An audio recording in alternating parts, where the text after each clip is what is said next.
Magpalang morning. Andito tayo sa Tarlac. Ito po yung barangay road dito sa likod. Tapos ito, registered barangay road. Ayan.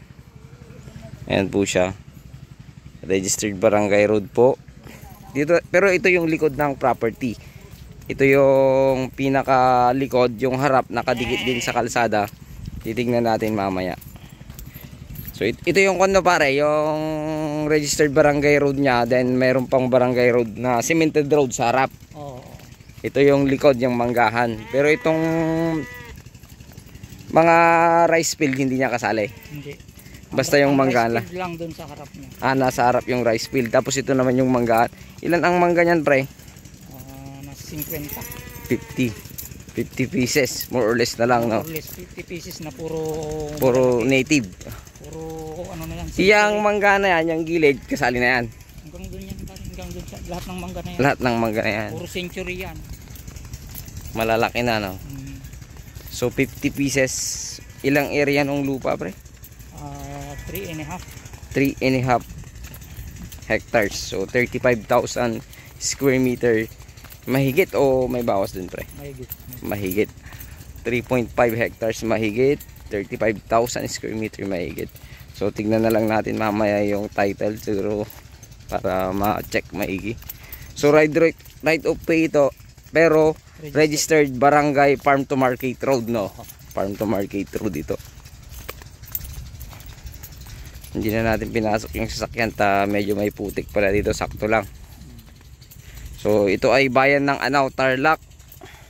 At yung frontage niya doon itutuloy ko na lang mamaya, titignan ko lang dito sa mismong frontage niya sa harap. Ilan ang frontage niya sa harap, pre? More or less 80 meters. So napakalapad pala. So napakaganda ng property na ito kasi 3.5 hectares tapos 80 meters frontage. Tapos dito sa mismong likod nakatutok yung farm to market road. So may daan ka dito sa likod, pwede kang dumaan, pwede ka ring dumaan sa harap. Pwede ka nang kumuha pare dyan ng kuryente dito, no? Dito. Pero doon sa harap niya doon sa may cemented road meron din. Mas malayo doon. Mas malayo, mas malapit ang kuryente rito. Mas malapit ang kuryente rito.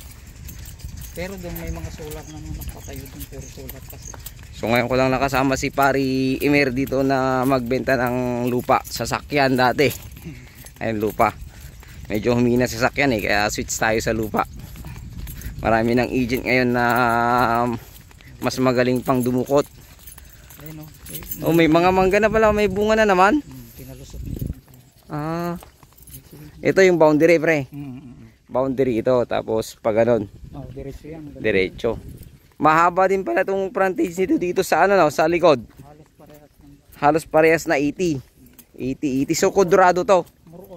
More or less 80 meters. Back to back road pala ito, mga sir, mga madam. Itong mangga, mga nasa, ito siguro Indian to no? Para iba yung kwanong dahon niya o bago lang. Nagpalit lang. So ulitin ko, Tarlac, Tarlac, at may sukat na 3.5 hectares. Titled, seller name, pre, or mayroong extrajudicial settlement? Parang seller yata kasi kapitan niya may-ari dito. Check na lang natin, no? So ayun, dito sa likod kasi hindi pa, kumbaga hindi pa okay yung daan, hindi pa cemented road. Pero pwedeng pumasok kahit 4 wheels kung gusto mong maputikan ng konti. Kunti lang naman matitigas po yan, hindi naman siya ganung kaputik. So ito hanggang doon no, pre? Hanggang doon pa. Tapos ito yung loob naman para makita po ninyo.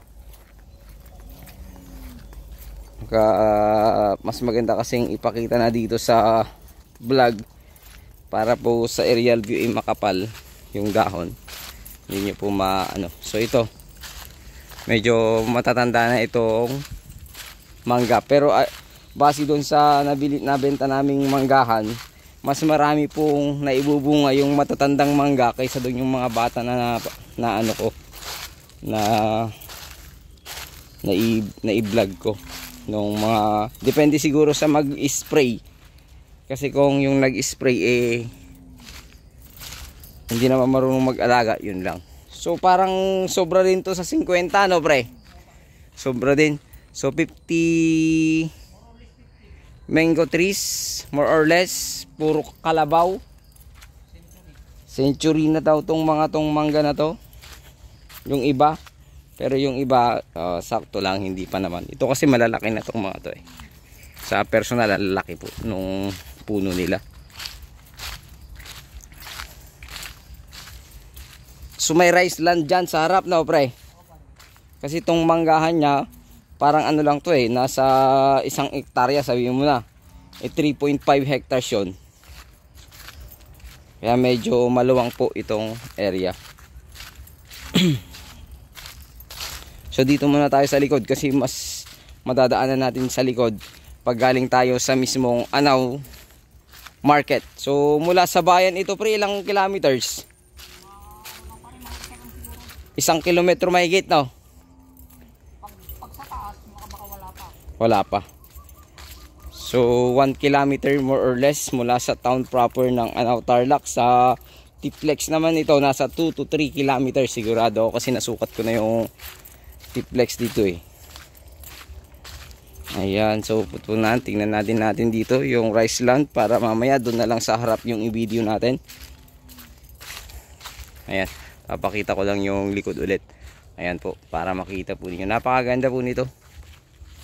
Mango farm with rice land. Pwedeng gulay dito. Alam ko kasi maganda yung lupa niya. Pwedeng mais palay. Ayan na yung kalsada pare, yung simentado yan. Labas ka ng montada yan. Yun yung simentado. Ayan.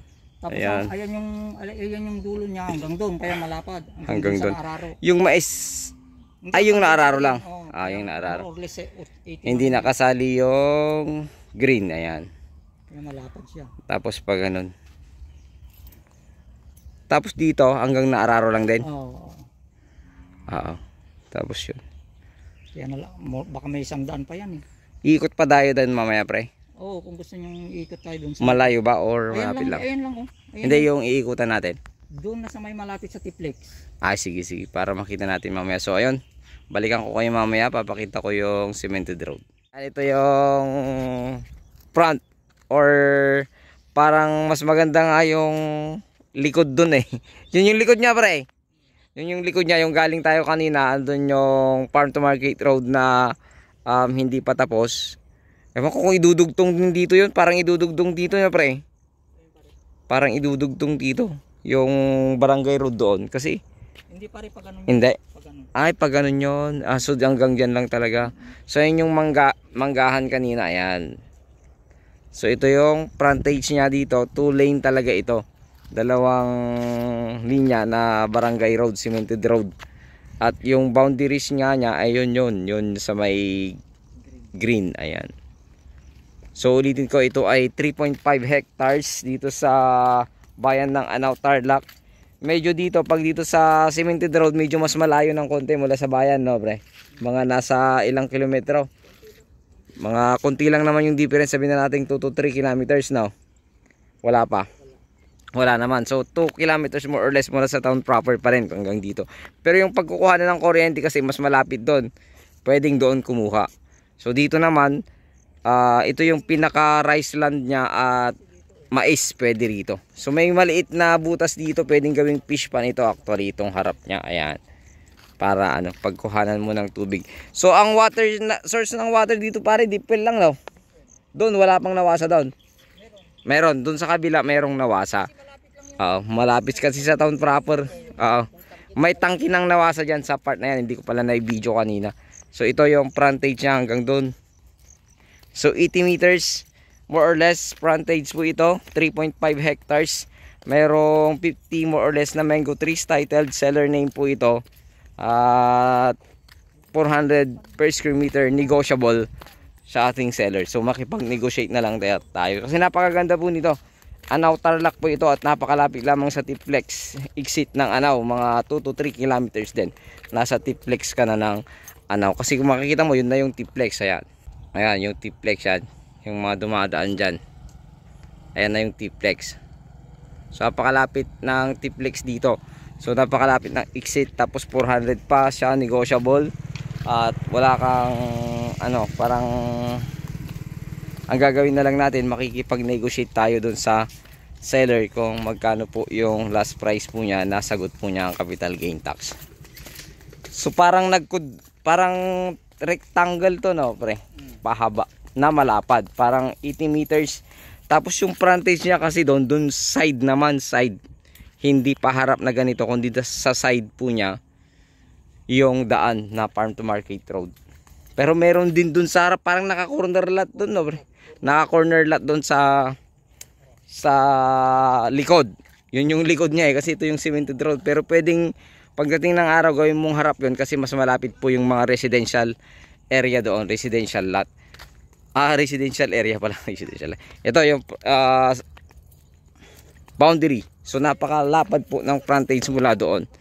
Ang luwang 80 meters frontage. Hindi ko alam kung aabot na ng 90, more or less, sabihin ko, basta napakaluwang po ng frontage ito, napakaganda. So paliliparan din po natin ng drone yan para makita po, mamarkehan po natin. So ayun, sana magustuhan nyo po ito dito sa bayan ng Anao, Tarlac, malapit sa town proper, nasa 2 kilometers more or less. Ganoon din sa Tiplex, 2 to 3 kilometers. Sa Manila, napakalapit lamang to, siguro mga 2 hours nandito ka na. Ano na yun, masyadong matagal na po yung 2 hours, basta dire-diretso po yung biyahe.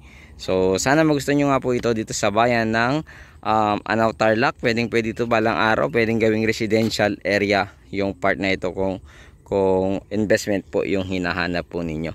Marami kang pwedeng gawin dito kasi mayroon siyang manggahan sa likod, at pwedeng gawing mong harap yung likod nito kasi may daan din po doon na naka-corner lot. So ayun, muli, ito pang yung lingkod, Agent Joel. Maraming salamat po. At Diyos pong bahalang magpala sa inyo. Please like and share naman po sa aking munting channel. God bless you all.